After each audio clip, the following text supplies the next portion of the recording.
Pode falar. Então, muito boa noite a todas e a todos. Estou incumbido de trazer o estudo desta noite.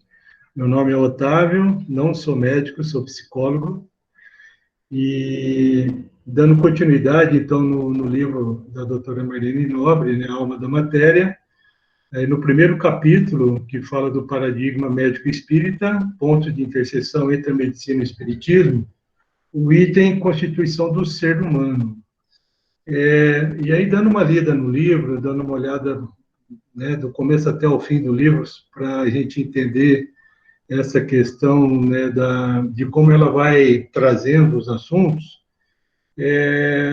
nós vamos perceber que no segundo capítulo, né, na segunda parte do livro, então, ela traz o tema do perispírito, que ela acaba repetindo, e de maneira um pouco até mais aprofundada, esse item que está no capítulo 1. Mas eu fui mais fiel ao item do capítulo 1, nessa sequência, que com certeza, quando nós chegarmos lá na segunda parte do livro, nós vamos ter condição, então, de se aprofundar um pouco mais, tá? Então, vamos começar o nosso trabalho. Começa a doutora Marlene Nobre nesse item falando que o ser humano ele é constituído de alma, corpo físico e corpos sutis. É, portanto, muito mais complexo do que se consegue visualizar a olho desarmado ou através da tecnologia médica existente. E aí eu coloquei abaixo aí, né, a questão dos corpos sutis, que denominamos, então, envoltórios sutis ao corpo mental e ao perispírito. Então, adiantando, e nós vamos perceber nesse estudo que quando se fala dessa constituição do nosso corpo dentro do olhar da doutrina espírita, percebemos que temos algumas interpretações que possam trazer determinados termos de uma maneira e outros termos de uma outra maneira, que às vezes significa a mesma coisa. Mas eu trouxe aí, inicialmente, quando a doutora Marlene fala dos corpos sutis, então, o envoltório sutil como o nosso corpo mental e ao perispírito. E nós vamos perceber que, às vezes, o perispírito está constituindo também o corpo mental. Então, continua a doutora Marlene falando que a revelação espiritual afirma que o universo é inteiramente banhado por matéria elementar ou hálito divino. Ela fala também que o elétron hoje é também partícula dissociável, que ele pode ser fragmentado, entre aspas, e a matéria física, mesmo a mais pesada e volumosa, é constituída de luz coagulada. Acho que o Rogério já trouxe, né, alguns conceitos sobre essa questão, quando ele falou né, das partículas, das ondas, e de uma maneira assim mais compreensível, vamos dizer, a luz coagulada significa dizer que a matéria é constituída de átomos, e quando nós penetramos no átomo através da microscopia eletrônica, nós percebemos que então não existe matéria e sim energia. Por isso que a doutora Marlene traz esse termo aí de luz coagulada através das revelações da espiritualidade. Então, continuando. Nada nos foi revelado quanto à constituição do princípio espiritual. Sabemos, porém, que ele conclui o primeiro estágio evolutivo após passar ao longo da escala filogenética pelo crisol de bilhões de anos de experiências, animando desde seres unicelulares aos pluricelulares, até completar a construção do corpo e dos envoltórios sutis. Então, essa informação reflete, né, o que nós aprendemos pelos princípios básicos da doutrina espírita, que nós fomos criados por Deus como espíritos, né, ou podemos dizer aí, como espírito, iniciamos uma trajetória para desenvolver a nossa constituição desse princípio espiritual, simples e ignorantes, e como o estudo aqui deixa claro para nós, que nós participamos desde lá do início como seres unicelulares e depois para pluri. Então, nós podemos perceber que, como nós fomos criados por Deus, sem a ciência, simples e ignorantes, significa a questão da simplicidade sem o desenvolvimento da moral. E o ignorante sem o desenvolvimento, então, da nossa intelectualidade. E aí nós entramos numa trajetória, né, de aquisição de alguns atributos, porque Deus nos criou de maneira simples e ignorante, logicamente que Ele deveria nos oferecer, né, as possibilidades para que a gente pudesse entrar nesse desenvolvimento aí, quando ela fala da escala filogenética, e que nós fomos demorando aí alguns bilhões de anos para que a gente pudesse, então, chegar, no desenvolvimento, então, da nossa razão, da nossa intelectualidade e, consequentemente, também da construção da nossa condição moral. Tá certo? Então, nós passamos pelos reinos da natureza, adquirindo atributos. No reino mineral, a questão da afinidade, a lei de atração. No reino vegetal, a sensibilidade. E no reino animal, então, o instinto. E aí nós chegamos, então, na condição, dentro dessa, ao longo, então, da escala filogenética, a constituição do nosso corpo biológico, para que a gente pudesse ter, através da estruturação psíquica, né, a estruturação da nossa alma, termos a condição, então, de encarnarmos num corpo como seres humanos. Então, na verdade, ele já passou por um número incontável de existências, esse princípio espiritual, desde os seres, então, mais simples, como eu disse, né, sem o desenvolvimento da moral, quando era crisálida de consciência, até conquistar a condição humana, e continuará, então, reencarnando até atingir a condição de espírito puro, que não mais precisa retornar através da reencarnação ao mundo material. Então, fica claro para nós que tivemos um início simples e ignorante e que nós vamos chegar à perfeição. Então, nós nunca fomos espíritos puros, nem espíritos bons, né? E sofremos a queda aí quando nós fizemos uma má escolha ou escolhemos aí a questão do fruto proibido e tivemos a queda, e nessa queda nós tivemos, então, a necessidade de entrar no corpo, e aí nós entendemos que a nossa atual encarnação ou reencarnação seria um castigo divino, porque nós fizemos más escolhas. Lá no livro da Gênesis, no capítulo 3º, que o Kardec desenvolve assuntos sobre o bem e o mal, no item 9, mas eu estou falando da Gênesis recuperada, né? Porque nesse item 9, quando o Kardec coloca que a partir do momento que nós fomos nos afastando do instinto, né, do animal irracional, ou da nossa, quando nós moramos no mundo primitivo onde as nossas ações eram essencialmente instintivas, foi justamente aí que nós começamos a desenvolver, então, a nossa inteligência.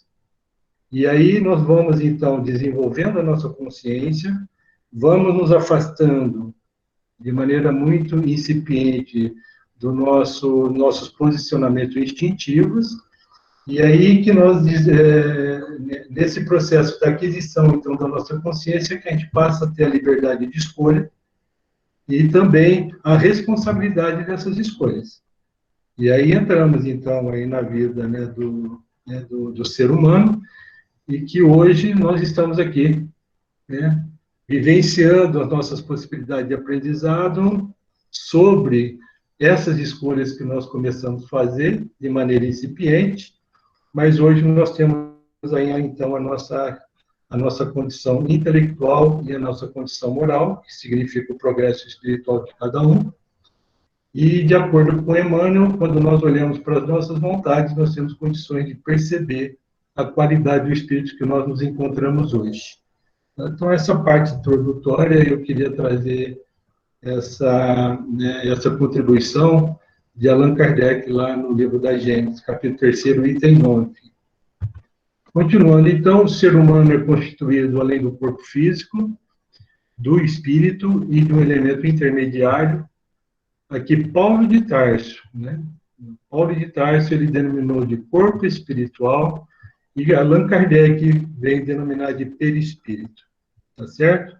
Então, basicamente, hoje nós somos constituídos de espíritos, fomos criados com esse princípio espiritual.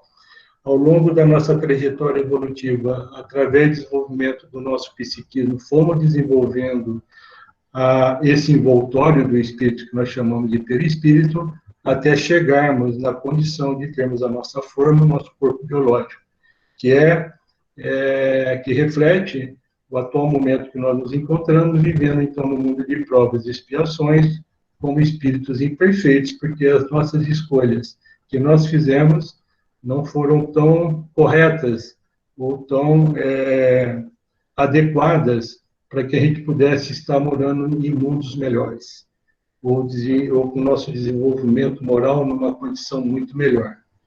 E hoje somos muito inteligentes, mas somos muito inteligentes para, como eu falo nas minhas palestras, que nós somos muito inteligentes para passar as pessoas para trás, para aproveitarmos das situações, para desenvolvermos, né, os armamentos bélicos, que tem o grande objetivo de tirar a vida do próprio ser humano, que é o nosso irmão. Então, somos muito inteligentes, mas ainda a questão moral está muito aquém do desejado.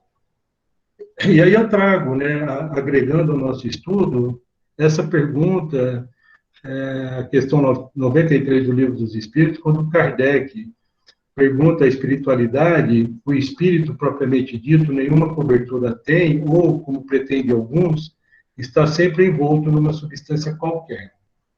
E os espíritos respondem, envolve-o uma substância vaporosa para os teus olhos, mas ainda bastante grosseira para nós. Assaz vaporosa, entretanto, para poder elevar-se na atmosfera e transportar-se onde queira.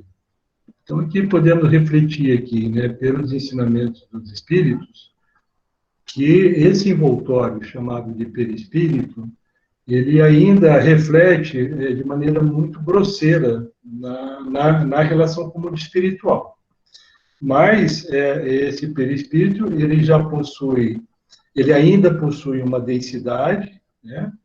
E que, dependendo da qualidade do espírito que nós conseguimos evoluir nessa escala de progresso espiritual, é onde nós, no mundo espiritual, teremos condições de nos elevarmos e de fazermos o nosso transporte. Às vezes, nós não conseguimos sair nem 5 metros aqui do planeta Terra. Hoje, pela lei da gravidade, nós, como espíritos encarnados, não temos condições de pular, né? Mesmo aí os grandes jogadores de basquete, né, Rogério? Em torno aí de 1,5 m a 2 metros de altura. É impossível, devido à lei gravitacional. E no mundo espiritual nós também temos essa lei gravitacional, logicamente, num padrão vibratório diferente aqui do planeta Terra. Tá ok? Pessoal, se alguém tiver alguma pergunta, algum questionamento, alguma contribuição, fiquem à vontade. Otávio. Oi. Sabe o que eu acho interessante comentar nessa parte da introdução? Que você falou muito bem, todas as evoluções que a gente teve até chegar no corpo que a gente está e a ligação que a gente tem com o reino mineral e vegetal. Sim. Isso é tão forte na gente ainda que o reino mineral dentro da gente, a gente tem vários minérios que são essenciais para a nossa vida. O ferro dentro das hemácias, o cálcio, o sódio, tudo provindo, entre aspas, né, de condições que a gente conquistou no reino mineral. E vai ficar sem sódio para você ver. E em algumas horas você morre. Sim. Do reino vegetal, a gente tem dentro da gente o que? A utilização da luz solar para sintetizar a vitamina D, a luz solar para ajudar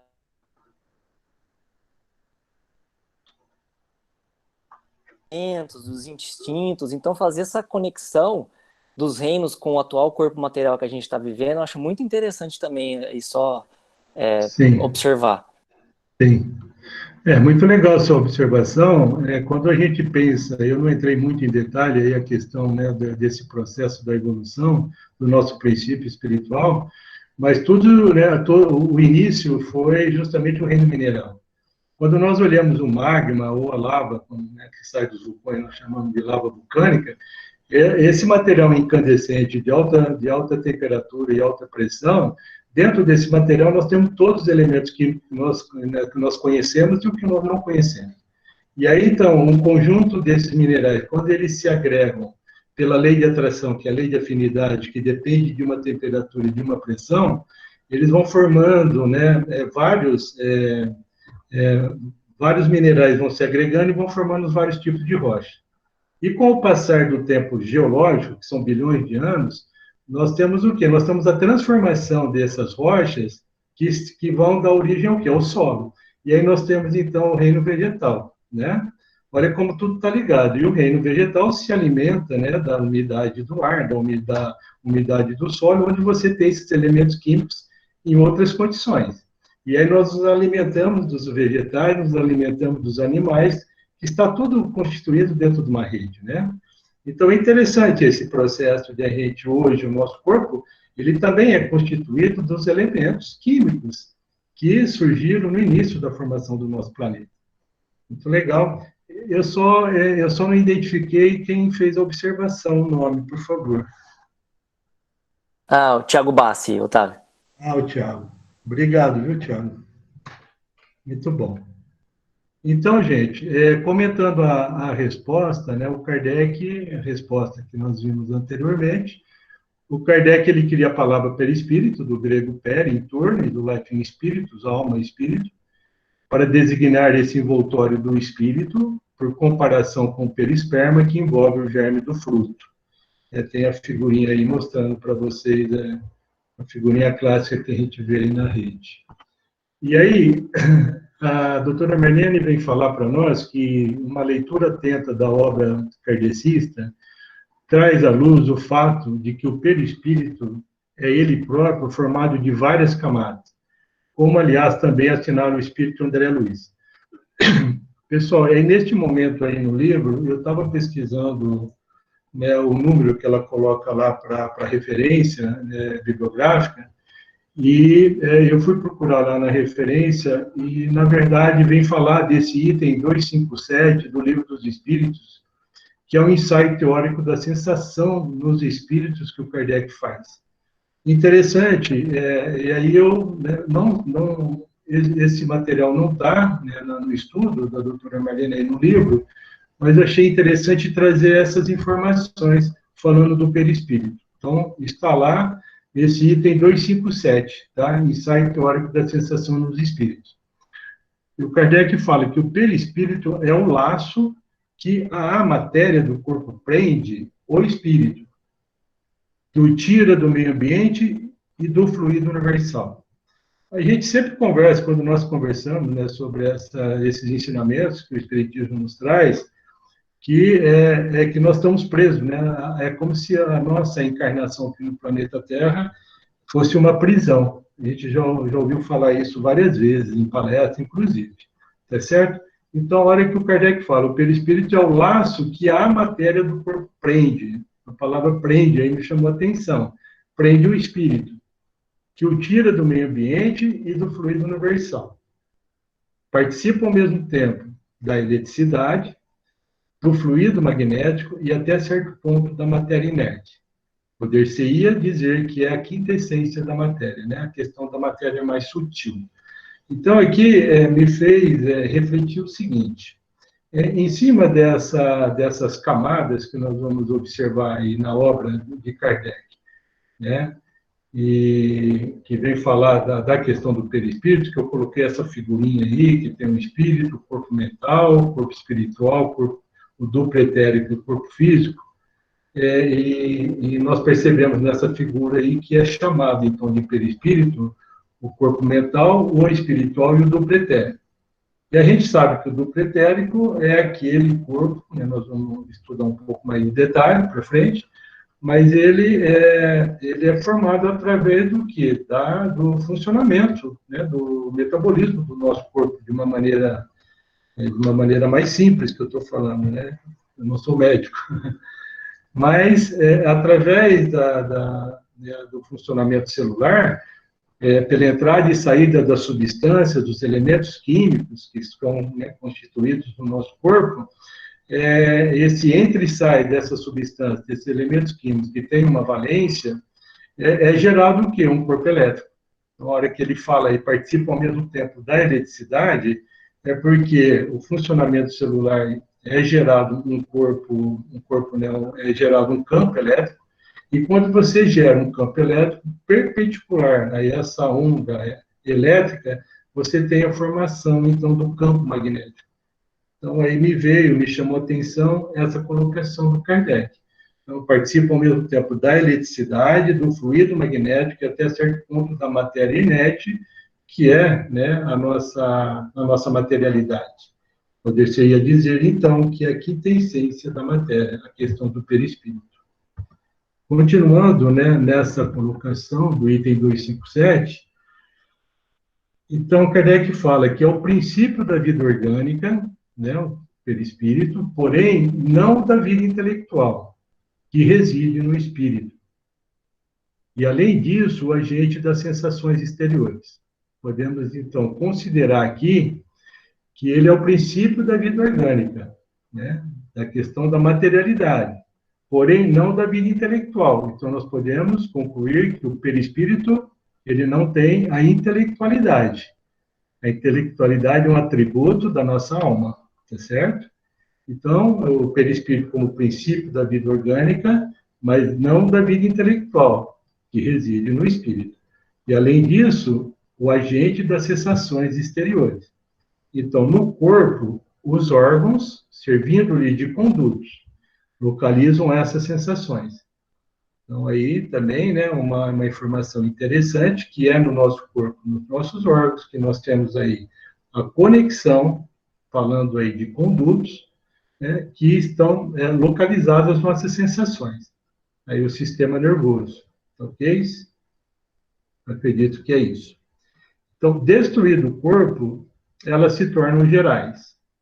Ensina-nos a experiência que, por ocasião da morte, o perispírito se desprende mais ou menos lentamente do corpo, que durante os primeiros minutos depois da desencarnação, o espírito não encontra explicação para a situação que se acha. Nós aprendemos também pela doutrina espírita que no momento do desencarne, cada um tem o seu momento de perturbação, que vamos dizer assim, o tempo que nós vamos tendo esse desenlace, né, do nosso corpo perispiritual, do nosso corpo biológico. Então, era essa informação, né, do livro lá dos Espíritos, item 257. Continua, então, a doutora Marlene dizendo que, de fato, quanto ao perispírito em sentido amplo, ou corpo espiritual, as revelações confluem para um modelo composto de camadas tipo cebola.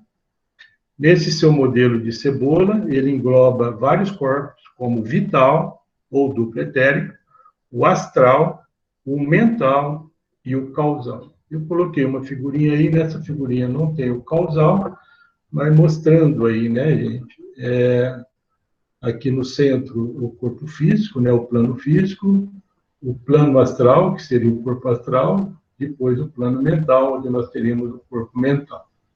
Ok? Então, continuando aqui, eu trouxe essa figurinha aqui, que é da AME de São Paulo, falando da constituição do ser humano, e que aqui ele dá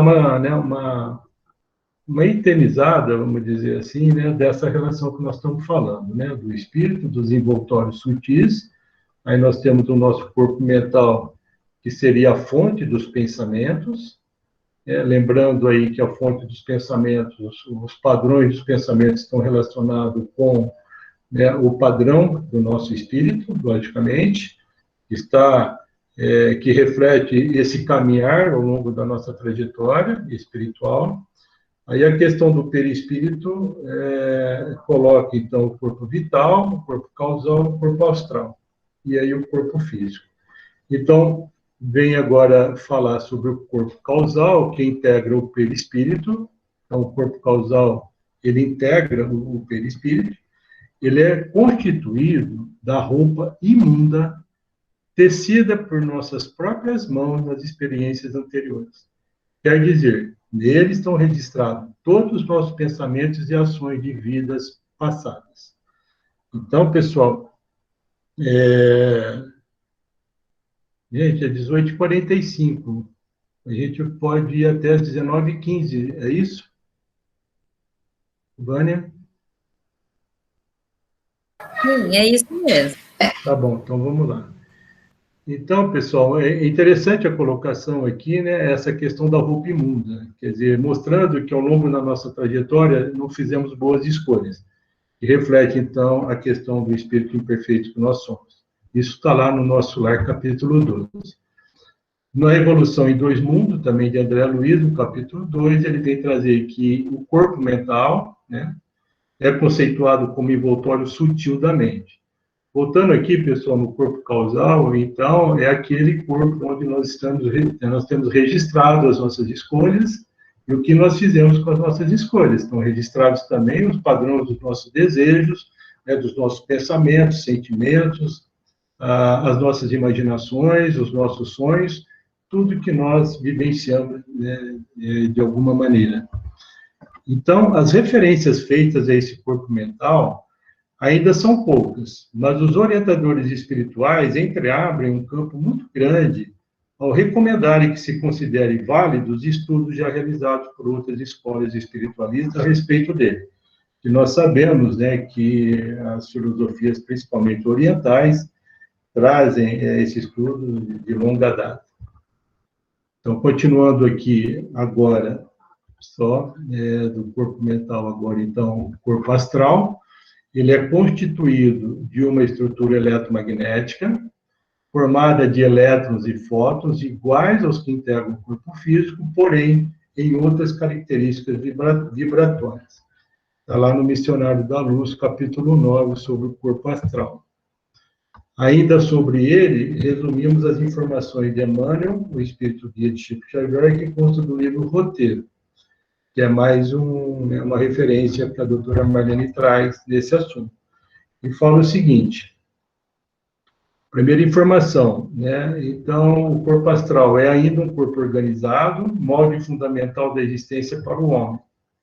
Ele subsiste à morte física, tá? Então, nós sabemos que quem não subsiste é o duplo etérico, nós vamos ver para frente. Mas, então, o corpo astral, ele subsiste à morte física, ocupando, lá no mundo espiritual, uma região própria, dependendo do seu peso específico. Nós já comentamos, né, anteriormente, a questão da densidade, né, do perispírito, que é um corpo semimaterial. Então, de acordo com essa densidade que fala aqui do peso específico, nós vamos conseguir, né, no processo de transporte ou dos locais que nós vamos poder caminhar, vamos dizer assim, né, no mundo espiritual, até onde nós podemos ir. É que eu falei, às vezes nós ficamos muito conectados ainda ao planeta Terra, por termos, né, uma densidade ainda muito densa, muito pesada do nosso corpo perispiritual. E terceiro, ele é formado por substâncias químicas que obedecem a uma escala periódica de elementos semelhantes a de Mendeleev, mas em outra faixa vibratória, né? Porque nós estamos em campos vibracionais diferentes.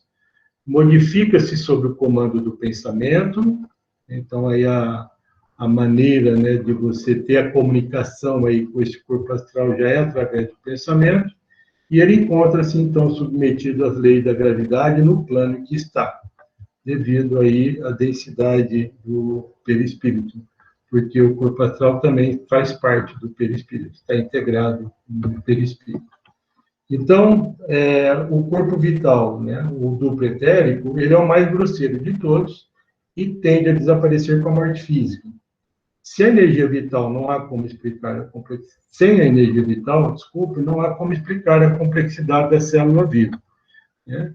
Quer dizer, nós sabemos que quando nós temos o processo aí da apoptose, né, que são as mortes celulares, né, quer dizer, nós temos, a célula perde a vitalidade.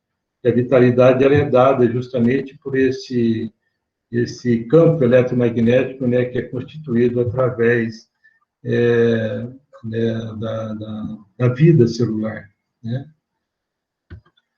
Pois bem, pessoal, então esse corpo, ele é exteriorizável, né, o duplo etérico. em parte, como nós podemos verificar no processo de materialização, no fenômeno de materialização, e também na transmissão de passes magnéticos. Tá? Então, é através do duplo etérico que nós temos a sensibilidade, vamos dizer assim, nos fenômenos mediúnicos. Quando você trabalha no passe, que você tem uma sensibilidade, né, um formigamento nas mãos, né, ou nos fenômenos mediúnicos, aí na questão do processo, nos experimentos de materialização, é o duplo etérico que está se fazendo presente, que está relacionado com o funcionamento celular do nosso corpo biológico. Eu falei aqui do nosso corpo biológico, mas nós sabemos que sempre os fenômenos mediúnicos, ele ocorre através de uma justaposição eletromagnética de perispírito para perispírito, tá certo? Perispírito do desencarnado com o perispírito dos encarnados.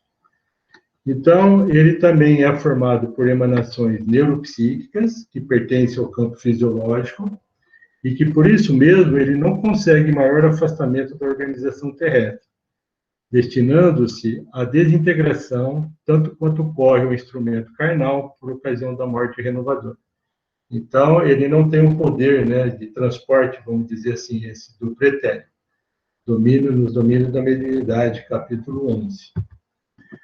Então, a doutora Marlene Nobre, nossa querida, né, incentivadora da AME São José do Rio Preto também, certamente, em face da sua natureza física, apesar de conservar-se, em geral, invisível, não é possível o afastamento do duplo.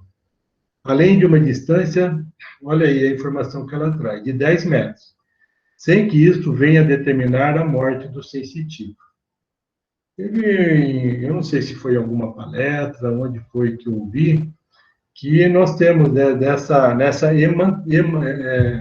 emanação eletromagnética, né, do funcionamento das nossas células, que o nosso coração, né, através do seu funcionamento, ele tem aí uma possibilidade de emanar, né, um campo eletromagnético de alguns metros. Eu não me lembro a quantidade, mas ela falando aqui da questão do duplo etérico, podendo chegar até 10 metros de distância. Após isso, né, não conseguimos, porque vem a morte do corpo. Então, a doutora Marlene vem trazer aí a questão das escolas vitalistas e mecanicistas, que coexistiram durante muitos séculos, e ainda estão presentes no campo da ciência e da filosofia aqui no planeta Terra. Tem muita discussão ainda, principalmente, né, na ciência materialista. Então, a vitalista, a primeira, preconizando a existência de uma substância essencial ao funcionamento das células dos seres vivos, né? Então, os vitalistas vêm dar condições de você compreender, né, essa substância do funcionamento das células, e a mecanicista, ela reduz, então, tudo às propriedades do quimismo celular. Então, quer dizer, né, a formação desse campo eletromagnético pelo funcionamento celular, nós sabemos que o padrão desse corpo está diretamente relacionado, né, interligado, integrado com a nossa mente, com o nosso espírito, não é assim? Então, quer dizer, hoje os equipamentos, né, da área da medicina permite, né, o eletrocardiograma, o eletroencefalograma, a ressonância magnética funcional, que nada mais é do que aparelhos que captam esse campo, ou esse corpo, entre aspas, eletromagnético. É muito interessante, né? Quer dizer, mesmo a medicina materialista compreende, né, que através do quimismo celular reflete o funcionamento, né, das nossas células. E como nós, pela dimensão espiritual, percebemos que, às vezes, né, alguma questão que reflete uma enfermidade está mostrando um adoecimento, primeiro, do nosso espírito, que vai refletir no nosso corpo. Que é uma grande diferença. Então, continua a doutora Marlene falando que, embora a maioria dos cientistas esteja convicta de que a vida se restringe a um mero jogo de forças físico-químicas, esse paradigma não explica a extraordinária complexidade da filogênese e da ontogênese, nem inúmeros outros fenômenos de ordem mental e psíquica da vida humana. Interessante é que, quando ela fala da filogênese, que nós vimos lá atrás, ao longo da nossa trajetória, né, desenvolvimento, né, da evolução das espécies, e também no momento que adquirimos a condição de seres humanos, o desenvolvimento do ser, né, a história do ser, a ontogênese. Mas nós também temos a ontogênese do espírito, que é desde quando nós fomos criados. Então, a ontogênese, né, do ser começa a partir do desenvolvimento da nossa intelectualidade e condição moral, e a ontogênese do espírito começa lá no princípio, como seres unicelulares. Com o devido respeito às teorias vigentes, a doutora Marlene vem falar, ousamos dizer que o vitalismo permanecerá como um dos fundamentos do ser vivo. Reestruturado em novas bases, ele vai se tornar para a biologia uma ideia recorrente, assim como o éter o é para a física hoje. Né? Então, a doutora Marlene ainda traz, e ousamos dizer mais, ele, o vitalismo, vai se implantar definitivamente devido à extrema dificuldade de se explicar a complexidade do ser vivo sem os campos informacionais e materiais, que fazem parte intrínseca dele. É o que nós estamos percebendo, né? Nós estamos numa época onde, se nós fazemos uma consulta aí desses sites, né, de pesquisas, né, científicas, hoje, se nós colocamos lá a questão da espiritualidade, nós percebemos que há uma grande quantidade de pesquisas que estão sendo feitas, considerando essa dimensão, né, mais espiritual do ser humano, que o ser humano hoje não é considerado somente um ser biopsicossocial, mas ele tem a sua dimensão ecológica e a dimensão espiritual, como preconiza até a Organização Mundial de Saúde. Então, continua a doutora Marlene, a ciência estabelecida não aceita o vitalismo, mas há cientistas que o defendem. Não mais na concepção antiga, mas tendo por base os campos informacionais e imateriais modeladores da matéria viva. E ela cita, então, o Burr, né, o Hernani Guimarães Andrade, e o Rupert Sheldrake, que lá no capítulo 2, né, na continuação dos nossos estudos, ela vai particularizar um pouco melhor o trabalho, né, desse pessoal. Tá? Eu não vou entrar em detalhes aqui, mas são pesquisadores com uma base bem confiável das suas pesquisas nesse campo da espiritualidade.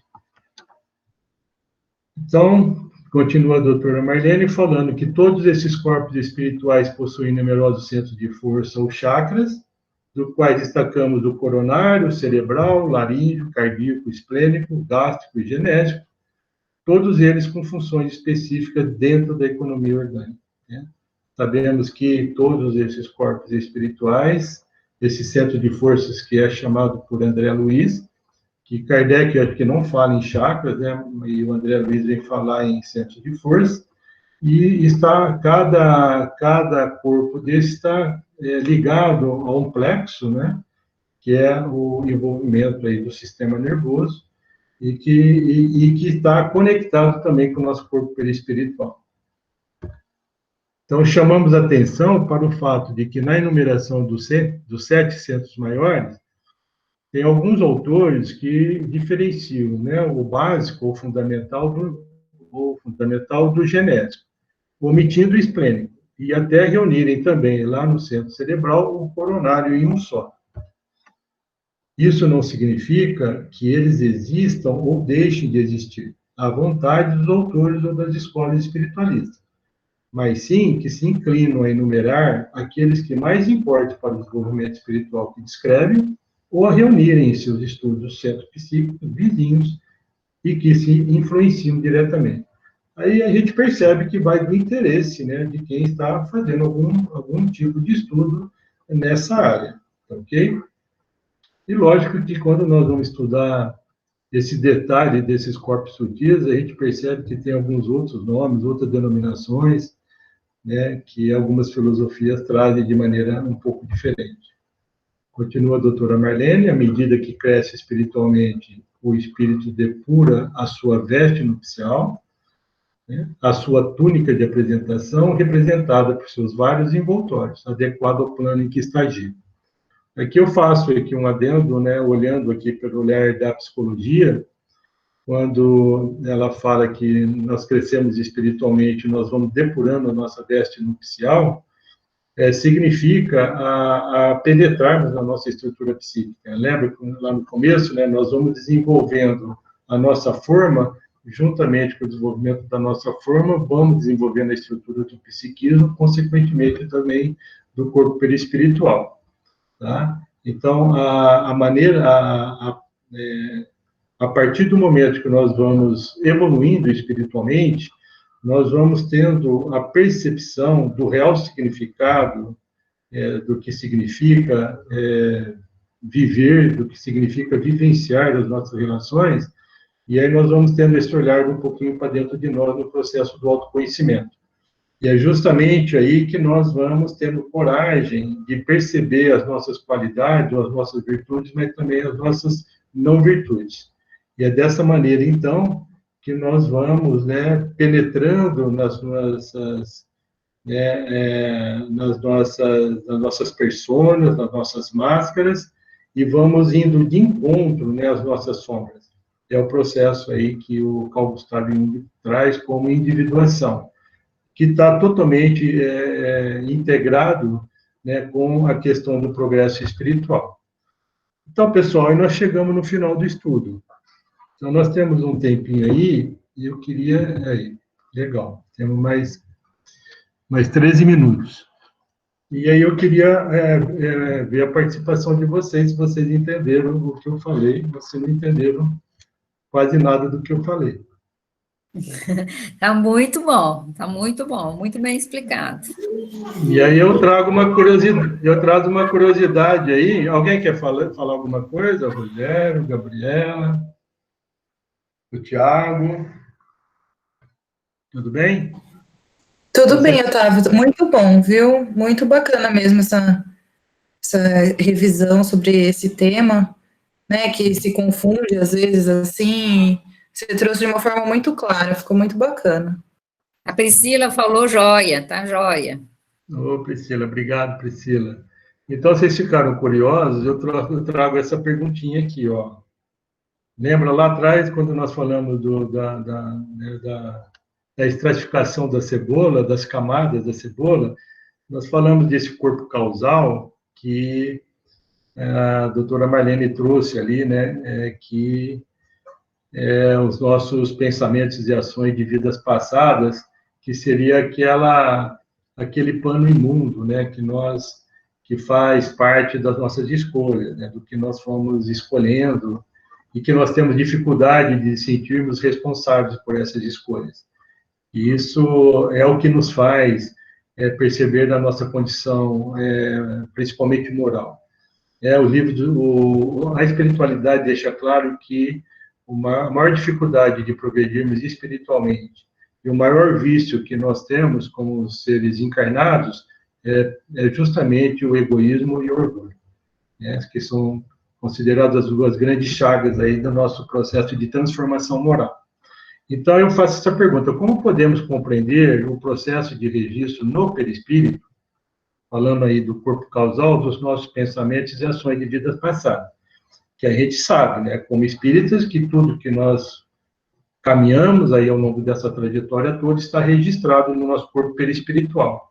E ele não tem a sua inteligência. Quem tem a inteligência, quem tem o comando, é o nosso espírito, né?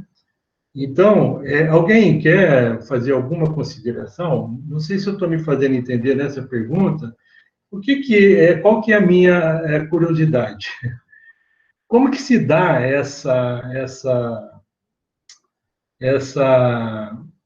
como que se dá esses registros lá no corpo perispiritual, por exemplo, do que nós estamos aprendendo aqui? E nós estamos aprendendo, nós estamos tendo estímulos visuais, auditivos, né, pelos nossos órgãos do sentido, e sabemos que isso entra para dentro do nosso corpo e que vai, de uma maneira, ter uma conexão com o nosso corpo biológico. Aí ele entra no processo aí em relação com o perispírito, que aí, então, participa do pretérico, né? O nosso corpo astral, o nosso mental e etc. Como que isso acontece? Vocês têm uma ideia? Alguém quer arriscar alguma coisa ou eu já vou direto falando? Otávio, eu não sei, não sei se eu vou arriscar, mas quando eu penso nisso, é o Thiago falando aqui de novo. Oi, Thiago. Eu penso como se fosse uma página de Facebook, onde tem todas as suas publicações que você faz. Quando você visita a tua página de Facebook de 4 anos atrás, você vê o tanto de besteira que você publicou. E essa página, imagina que você consegue ver por realidade aumentada ao redor de você, a sua página de Facebook. Então, independente para onde você vai, se você troca de corpo ou não, essa página virtual vai estar ao teu redor. Então, eu tento fazer uma analogia como se fosse se a gente consegue gravar o nosso histórico de internet numa nuvem, por que não gravar o nosso histórico espiritual aí por milhares de vidas, né? É uma comparação que eu faço para mim mesmo, sabe? Como se fosse um Facebook aí, ou qualquer mídia social. Legal. Tudo bem. Eu entendi, eu acho que o perispírito, né? Você está dando uma boa refletida aí nessa questão do nosso envoltório, que é o perispírito. E aí é como se dá, né? É como que isso ficou registrado aí nessas páginas do Facebook. Essa seria a questão, mas vamos lá para a gente aproveitar o tempo. Eu estou trazendo aí, pessoal, né, de maneira bem simples, tirei essa fotografia aí de um livro, não sei se vocês conhecem, o Dr. Jorge Andréa dos Santos, o último livro que ele publicou, quando ele já tinha feito 100 anos, né, e aí logo depois ele acaba desencarnando. É o livro Do Outro Lado da Matéria, Enigma da Vida. E aí, nesse capítulo que ele vem falar do holograma dos registros psíquicos, que significa os registros da nossa alma, os registros na nossa alma, que, na verdade, está envolvido aí o perispírito, ele traz essa hipótese, né? É uma hipótese, tá certo? Que eu vou dividir aqui com vocês, porque eu achei ela muito interessante. E ele vem, primeiramente, falar sobre a definição de holograma. Ele coloca, né, nesse capítulo, que o holograma é o encontro de dois campos irradiativos, dirigidos e canalizados por um determinado ponto, onde os feixes vibratórios, como autênticas ondas, nessa junção formam cristas, denominadas de ondas de interferência. Quer dizer, para ficar claro, tem um exemplozinho que ele coloca no livro. Você pega, né, um lago, né, de água bem parada, aquele dia que não tem vento, você pega duas pedrinhas e você joga uma distante da outra, ela vai gerar uma onda, tá certo? E essas ondas vão caminhando e elas vão chegar no momento, o que vai acontecer? Elas vão se juntar. E a hora que elas se juntam, é que ele fala aí que nessa junção formam uma crista, tá? Mas aí ele está definindo a questão do holograma para a gente, ele dá esse exemplo para a gente possa compreender o significado. Quer dizer, você precisa, né, ter dois campos, né, vibratórios aí se encontrando, tá? Basicamente é isso. Então, olhando na figura aí, tem aí, né, a colocação dos lobos, né, do nosso cérebro, tá certo? Não sei se vocês estão enxergando bem aí, né, lá no número 7, é um objeto que está sendo captado pela visão, e ele, pelo nervo óptico, ele chega até o lobo occipital, tá certo? E, então, ali no item 8, aqui no item 8, aqui seria, né, o que ele chama de vibrações transmitidas pelo nervo óptico, que vai chegar aqui no lobo occipital, e no lobo occipital você tem a célula nervosa, da zona visual, ela está aumentada aqui com o seu núcleo, o seu nucleolo e pigmentos por todo o citoplasma. Vocês estão vendo aqui. Eu tirei uma foto mais de perto, eu vou mostrar para vocês no próximo. E vamos ler o que ele escreve aqui embaixo, pessoal. Então, quer dizer, ele está colocando aqui, né, um objeto sendo captado, né,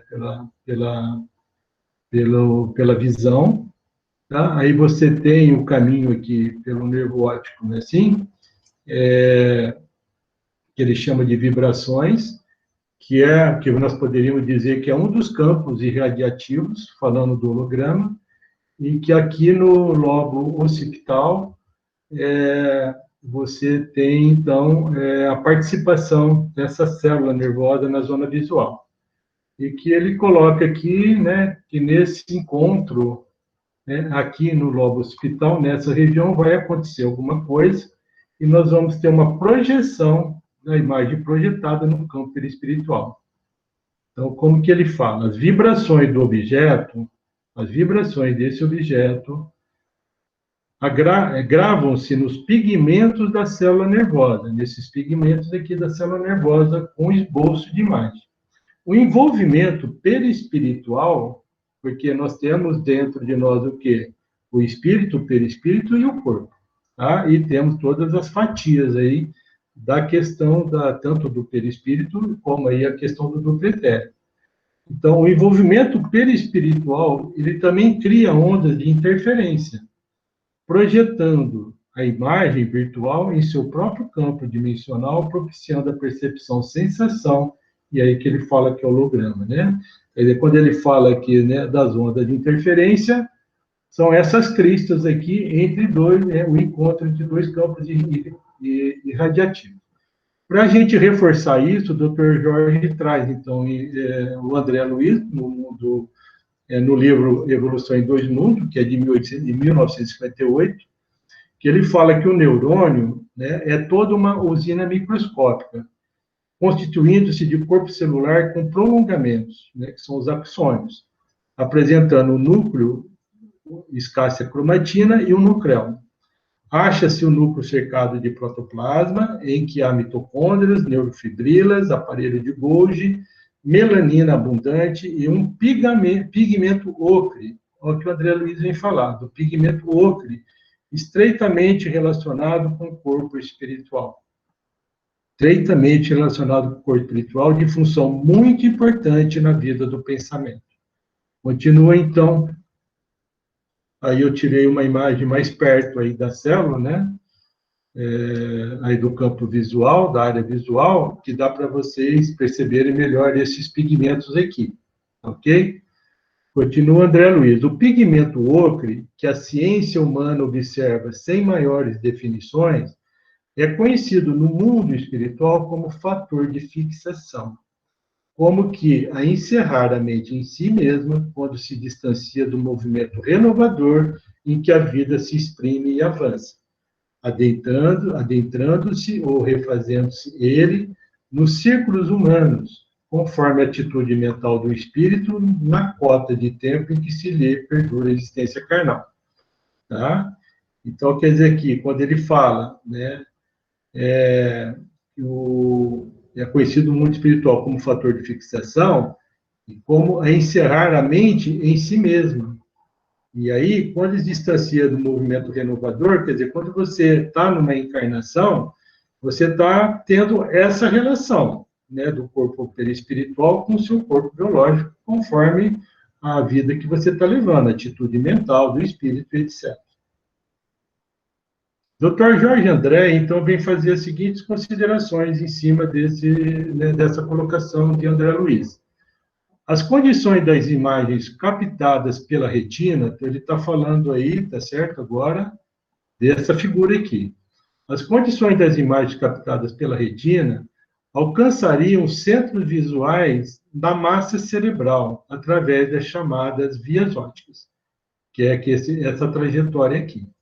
Isso representaria, olha que interessante, o primeiro feixe de energias direcionadas a incidirem na célula nervosa. Lembra lá quando ele definiu o holograma? Ele está falando de holograma de registros. Então, é como que nós estamos registrando, né, as nossas captações através dos estímulos. Então, ele fala justamente isso, né, que esse caminho aqui da captação do objeto até aqui, esse seria o primeiro feixe de energia direcionada a incidirem na célula nervosa. O segundo feixe vibratório, lembra lá o holograma, nós precisamos de 2 feixes, que possibilitaria no soalho neuronial a formação da interferência. Seriam o quê? Os feixes perispirituais, sempre presentes pela cobertura que exerce no campo material e que, por isso, são constantes nutridores de vitalidade de toda a organização física. Nós temos a participação do corpo perispiritual, não é assim? Porque qual que é a nossa constituição? Né? O corpo biológico, né? O espírito e o envoltório, que é o perispírito.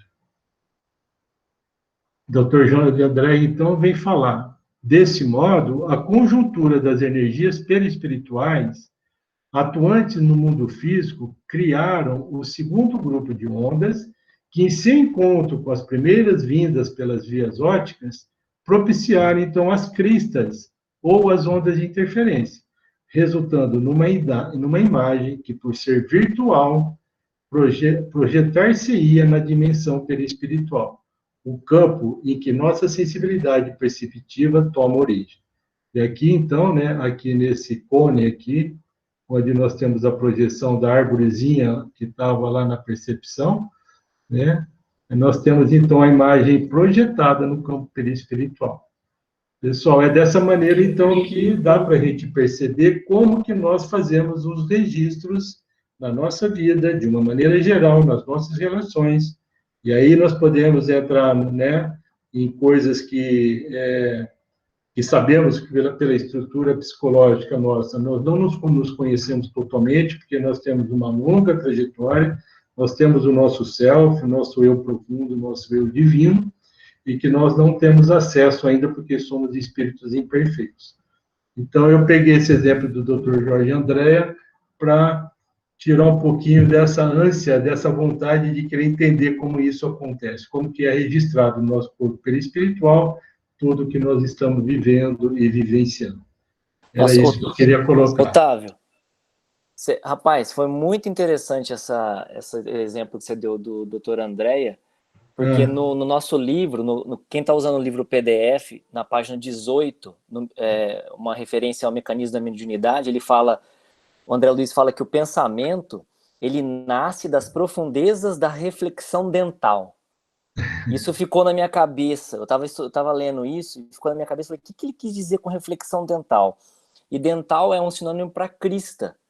Sim. Então, se a gente for encarar isso, que o holograma é um encontro de duas ondas, a onda espiritual, o perispiritual, com a onda material, formaria uma crista que daria origem ao pensamento, encaixa com essa explicação que você está falando. Muito legal. Essa hipótese do Dr. Jorge André, a única coisa que está um pouco off, na minha opinião, é que, e a pessoa que é cega, que não tem o estímulo visual? Então, não é só o estímulo visual, tem que ser o estímulo tátil, o estímulo auditivo. Mas ele usou o estímulo visual como exemplo do holograma. Sim, beleza. Então, mas todas as percepções, inclusive, nós sabemos, né, que nós temos através da glândula pineal, a doutora Gabriela pode contribuir, através da percepção das captações, né, da sensopercepção das ondas eletromagnéticas, quer dizer, você também faz essas captações, mesmo você não tendo a visão, não tendo a audição, porque a gente já ouviu falar assim, né, por que o surdo acordou porque ouviu um barulho? Porque você também tem uma ligação, né, cerebral através da pineal que tem essa possibilidade de captação eletromagnética, entendeu? Dessas percepções. Então, o processo normal dentro do nosso cérebro, que eu estou me lembrando bem, ele é desenvolvido através de vias chamadas lemniscais.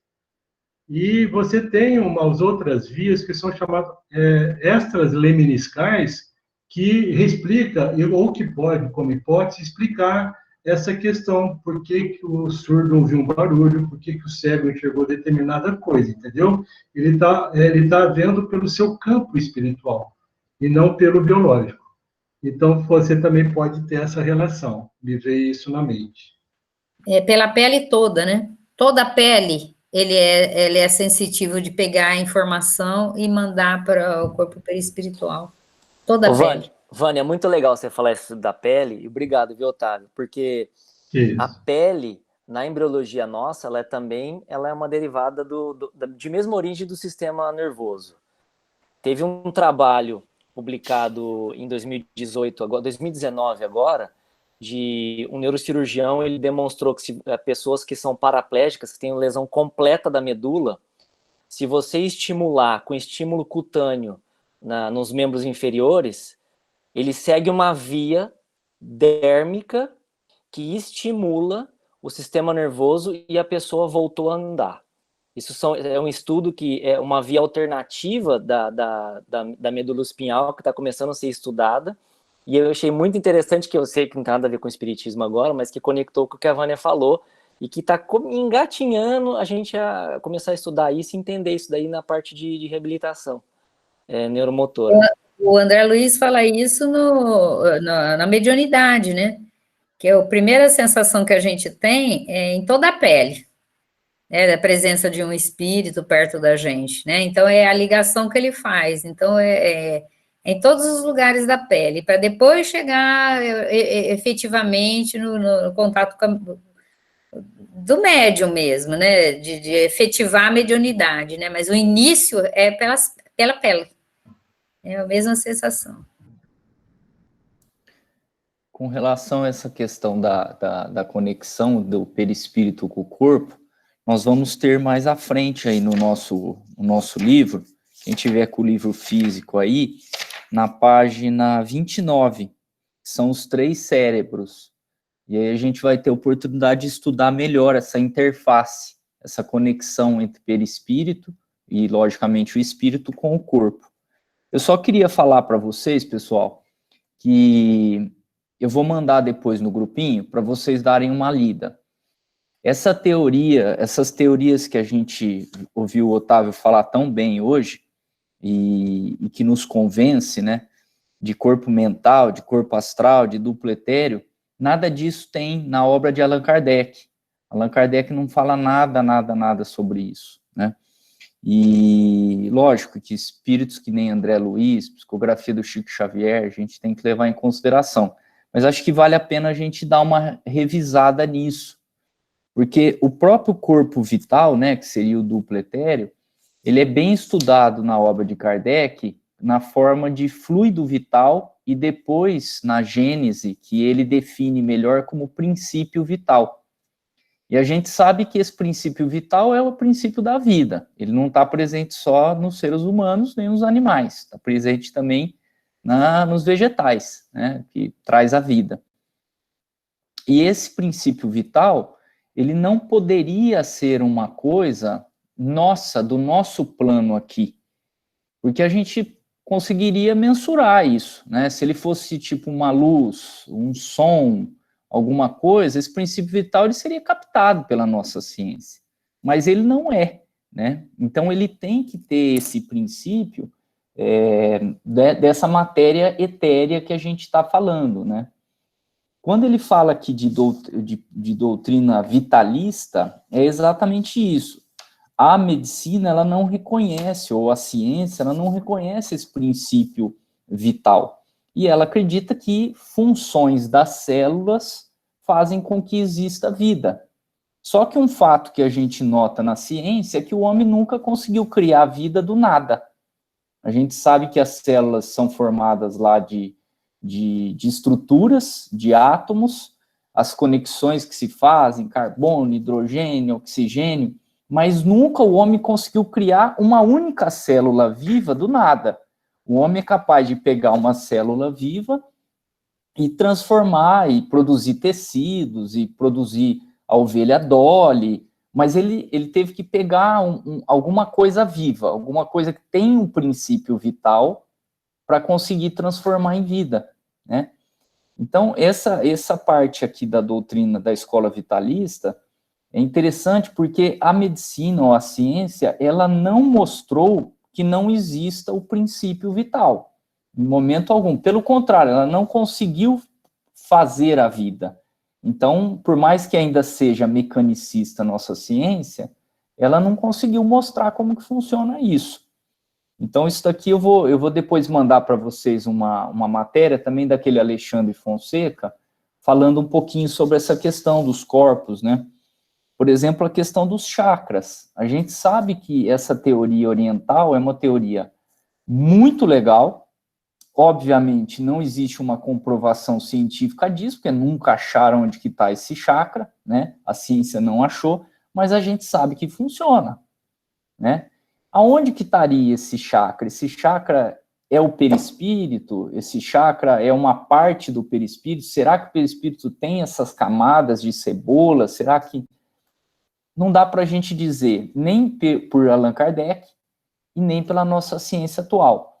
Estas teorias, tanto lá orientais, quanto nos traz aí várias literaturas espíritas, né? Ela coloca aqui, até nas referências aqui, não sei se vocês pegaram aí no fim aí das referências, que o Otávio citou algumas aí, mas tem vários livros que trazem isso.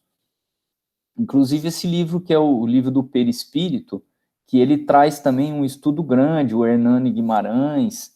Eu acho que é interessante a gente discutir mais sobre isso aí. Até porque na próxima aula, eu estava vendo aqui, a gente entraria aqui nas causas das doenças, lei de ação e reação, que é um capítulo bem interessante. Não sei, se alguém quiser pontuar alguma coisa sobre a questão do princípio vital, eu acho que teria espaço ainda aí dentro dessa nossa discussão.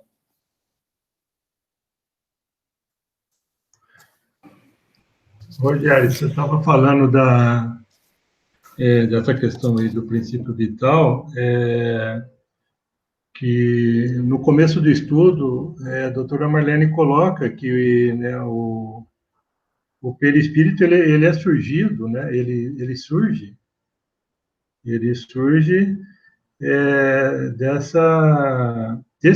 ela não coloca como fluido cósmico universal, né?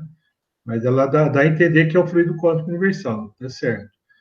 E o duplo etérico, que é esse campo eletromagnético que o metabolismo, né, celular fornece, ele consegue, né? A ciência consegue medir esse campo, né? Consegue medir esse campo. Então fica mais fácil a gente ter essa percepção. Mas é o que você falou, quer dizer, e a doutora Marlene aí no estudo, ela deixa claro o seguinte: a biologia, que é o estudo da vida, ela não consegue falar o que é a vida, né? Então, quer dizer, se a gente não entra na concepção espiritual, fica difícil a gente enxergar essas fatias da cebola aí. Eu acho que tudo isso é uma das percepções do nosso psiquismo, que é a imaginação, né? É você entrar na imaginação. Porque quando você pega o Jorge Andréa, como outros profissionais, como o Dr. Hernani aí no MOB, né? Ele veio definir o MOB, que lá na frente a doutora Marlene detalha, por isso que eu acho que nós vamos poder discutir melhor isso, mas realmente é um tiro no escuro, você fazer essas interpretações.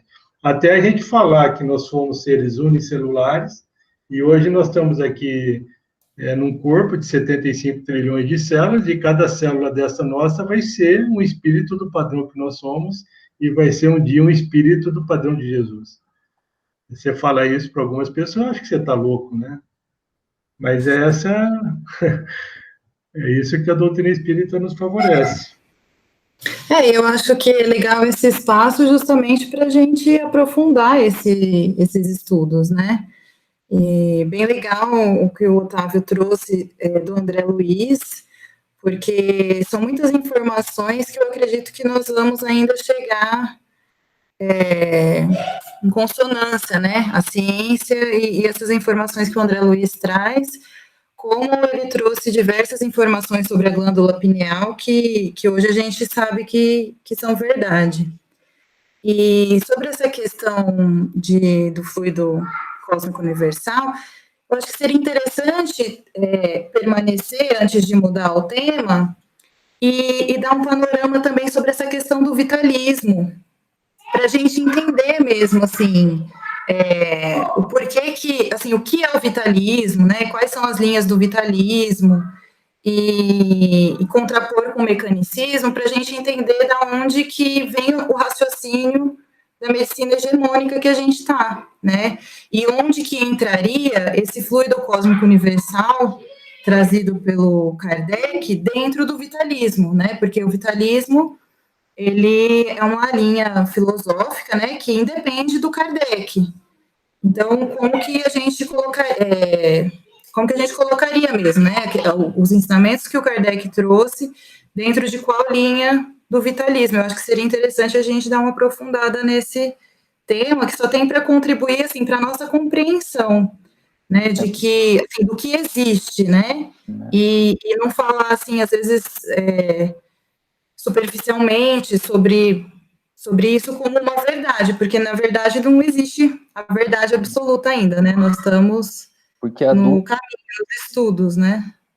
A dúvida que tem nisso aí, Gabriela, eu concordo com você, acho que é muito legal a gente estudar talvez um pouco mais, é se esse fluido vital, ou esse princípio vital, o que seria? Será que é um fluido que está banhando a todos e cada um tem a capacidade de reter, e conforme você vai acabando a vida, esse fluido vital vai acabando, quando acaba o teu fluido vital você morre? Ou seria esse fluido vital seria parte do fluido universal, né? Então, acho que é um tema interessante, aquilo que está presente, tanto no Livro dos Espíritos, Livro dos Médiuns, tem coisa sobre isso no Memórias Póstumas, talvez fosse legal a gente debater um pouco mais isso, sim. Só lembrando, viu, que o fluido não foi determinado, não foi chamado como fluido cósmico universal, mas o fluido universal ele é trazido por Mesmer, quando ele apresenta o magnetismo animal. É ele que concebe a questão do fluido, né, e que institui a questão do passe, né, que o passe ele é um ato médico, ele não é um ato religioso, é que depois nós fomos assimilando aí a questão do passe e desenvolvemos, e colocamos inclusive na doutrina espírita.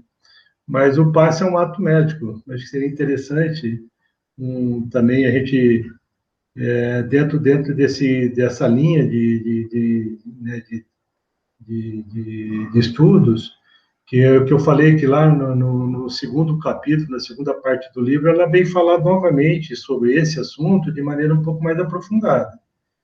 Talvez trazer, né, me veio agora trazer essa questão do estudo do Mesmer, que ele é muito importante para essa compreensão, e inclusive ele serve de base para o movimento que começou lá na França, desde o início do século XIX, porque o Mesmer, essencialmente, é século XVIII. Ele desencarna em 1815. E aí tem todos os adeptos do mesmerismo, que vai depois, né, ter um contato direto com o Kardec, né, e com a doutrina espírita. Aí o desenvolvimento da psicologia experimental, o movimento dos espiritualistas racionais, que o Kardec teve contato, que ele traz na Revista Espírita esse movimento, e desenvolveu a ciência filosófica espiritualista, que é a apresentação da doutrina espírita, né? Uma ciência filosófica espiritualista, de consequências morais. Então, você vê que o fluido cósmico ele é trazido por Mesmer, no século XVIII. E depois que a doutrina espírita vem falar do fluido cósmico universal, não é? Seria interessante acrescentar, assim, essa parte histórica, né, do conhecimento, para a gente fazer uma linha de raciocínio, né? Ok. Eu vou fazer um comentário, o Lucas falando. Eu acho muito correto a direção de pensamento que o Rogério colocou sobre falar que o Kardec não pontuou essas multiplicidades de corpos na obra e tudo mais. E que isso, de alguma forma, pode nos mostrar um caminho também, né, de de fazer esse retorno ao Kardec e ver sobre o que ele falou em específico, porque, afinal, apesar de não ser um conteúdo científico no sentido da nossa ciência, né, de comprovada cientificamente, com teste, replicação e tudo mais, o Kardec fez de forma científica ao criar método, né, ao fazer as coisas de uma forma que mais de um médium pudesse trazer a informação e tudo mais. Então, entendo que seja uma informação bastante apurada e que tenha um valor bastante importante, assim, né? Talvez fazer esse retorno e focar um pouco mais no ensinamento que o Kardec deixou fosse um caminho também, né? Às vezes tem muita coisa ali que a gente ainda não entendeu. É Gabriela, né? A Gabriela fala sobre trazer a ideia da filosofia do vitalismo, né? Tipo, como ela disse, é independente do Kardec. Acho muito legal também, porque é uma filosofia estudada historicamente e tudo mais, e está separada do kardecismo. Então, seria como cruzar duas informações distintas mesmo e ver como que elas podem se conectar de alguma forma. Porque, por mais que eu entenda e respeite a obra da Marlene, né, que a gente está lendo, eu não sei dizer, isso é ignorância minha, se alguém souber, agradeço que me explique, mas eu não sei dizer quais foram os métodos de estudo dela, como ela chegou nas conclusões do livro dela e tudo mais, né? Então, talvez partir para um pensamento mais Kardec mesmo, que teve uma forma de estudo, uma metodologia e tudo mais, talvez nos leve a respostas mais objetivas e mais confiantes a respeito desses processos aí que a gente está vendo. Ô, Lucas, é muito interessante você colocar isso, porque quando a gente escolheu o livro, a gente pensou exatamente nessa questão. Porque o que acontece? A doutora Marilene Nobre, ela é médica, né, ginecologista, desencarnou já em 2011, se eu não me engano, e ela que foi a fundadora da AME Brasil. Então, esse livro foi uma sequência de palestras que ela fez, internacionais, divulgando a doutrina espírita e esse braço científico da doutrina espírita, né? Então, isso é fruto do estudo dela, das obras de Kardec e das obras de André Luiz, basicamente, são essas principais referências que ela traz. Mas a gente achou legal, primeiro, assim, por conta desse histórico, né, dela com relação às AMEs, e justamente esse ponto que você colocou, que é assim, ela dá tópicos, né, para a gente aprofundar, para a gente ir atrás na fonte, né, tanto que ela dá todas as referências que ela usa, e nessa fonte a gente beber, né, e esse é o sentimento geral, assim, eu acredito, de todos que estão lendo o livro, né? Assim, peraí, mas, né, de onde que vem isso? Eu quero saber um pouco mais, né? O que o Kardec trouxe, e principalmente o Kardec, justamente pelo que você falou, né? Ele que trouxe o embasamento da doutrina espírita, ele utilizou o método científico, aliás, bem avançado para a época dele, enfim. Mas eu achei super interessante você colocar isso, porque é exatamente esse o propósito do livro, jogar essa sementinha da curiosidade para a gente ir aprofundando na doutrina espírita mesmo e no que a ciência está trazendo concomitante, né? Então, separar uma coisa da outra e, ao mesmo tempo, ver onde que elas têm uma linha comum, né? Onde que elas podem se encontrar. Uhum, entendi. Legal, obrigado. Esse é o propósito do nosso estudo, né? Se nós temos dúvida, ficou uma pontinha ali que a gente pode aprofundar mais, vamos fazer isso. Porque esse é o propósito, né? Eu acho que é legal, eu adorei o que o Otávio expôs, eu achei maravilhosa a apresentação dele. Mas eu acho que dentro desse texto tem muita coisa que a gente pode caminhar um pouco mais também, né? Porque tem muita informação nesse texto, né? Achei muito bom, Otávio, parabéns. O Otávio falou, Vânia, no segundo capítulo, nós vamos ter pontos ali itens específicos de cada um desse. Né? Então, tem um item que é só de vitalismo. Então, até dentro do livro, nós vamos ter oportunidade de voltar. É que fica muita coisa para falar, então, na aula não se aprofundar tanto, né? A gente sente isso também, quando vai falar dos itens aí. Mas foi ótimo, Otávio. Otávio, maravilhoso, viu? Foi muito bom mesmo. Sim. Muito obrigado pelo obrigado. muito obrigado pelo carinho de vocês.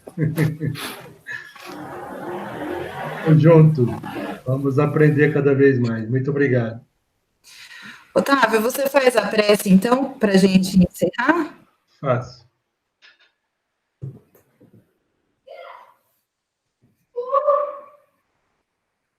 Senhor Jesus,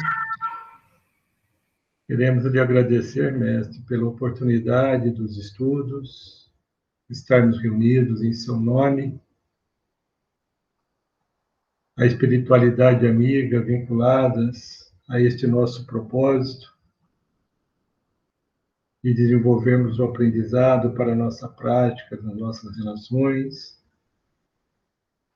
com o objetivo da compreensão do real significado da nossa existência.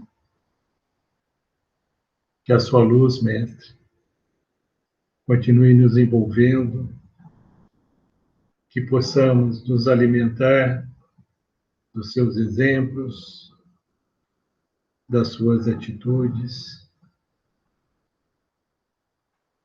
e nos tornarmos referência na melhora do nosso espírito.